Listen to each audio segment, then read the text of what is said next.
বাংলার জন্য বেসিক্যালি কিছু নেই 85 মিনিটের বাজেট স্পিচে।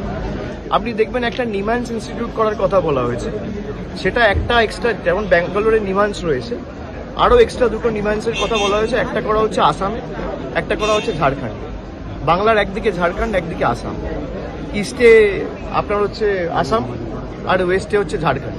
মানে বাংলার মানুষের অসুবিধা হলে হয় ঝাড়খণ্ড যাও, নইলে আসাম যাও। বাংলায় করবো না, বাংলার মানুষকে অত্যাচারিত করে রাখে। বাংলার 10 কোটি মানুষকে যদি কেউ বাংলাদেশি বলে বা বাংলাদেশি মনে করে, সেটা এই দেশের প্রধানমন্ত্রী, এই দেশের স্বরাষ্ট্রমন্ত্রী, এই দেশের অর্থমন্ত্রী মনে করে। তারা বাংলার জন্য কোনো রকম কোনো বরাদ্দ বা কোনো রকম কোনো প্রতিকার বা আর্থিক প্যাকেজ বা সমাধান কিছুই আনেনি এ বাজেটে। বাংলার কৃষক হোক, শ্রমিক হোক, তপশিলি হোক, জনজাতি প্রতিনিধি যারা রয়েছে, মানে কারোর জন্য, মৎস্যজীবী হোক, কারোর জন্য কিচ্ছু নেই এই বাজেটে। যুব সমাজের জন্য আলাদা কোনো পৃথক কর্মসংস্থানের দিশা বা রোডম্যাপ কিছুই করা হয়। 85 মিনিট খালি হাঁটবুকে কাটিয়ে দেওয়া হয়েছে। এবং পুরনো যে কথাগুলো বলেছিল, ডানকুনি সুরাট করিডোর আগেরবারও বলা হয়েছে, সেটাই নতুনভাবে বলা হয়েছে, নতুন বোতলে পুরনো মদ।